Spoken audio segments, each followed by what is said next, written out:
હે મારી માતાજી મૈયા જો માતાજીના દર્શન કરવા આવ્યા છીએ. આજે ગુરુ પૂનમ. આ ગુરુ પૂનમમાં માતાજીના પવિત્ર જળમાં નાહવાનો બહુ માતમ છે. આ ગુરુ પૂર્ણિમા છે ને રવિવારની પૂનમ છે ને મોટી પૂનમ છે.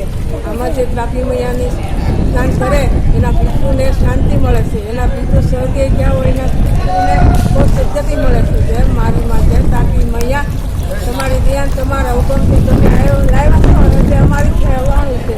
મારી માં બહુ દર્શનીય છે. મારી માં બાકી સુધી યારોની ઘોડે હાલી જાય છે. પવિત્ર જળમાં બસ ભાઈને શાંતિ આપે છે. મારી માં હવની રક્ષા કરે છે. મારી માં તમારું સત ને મારું વર્ત છે. મારી માં જે તાપી મૈયા જે હોય તમારી જે મારી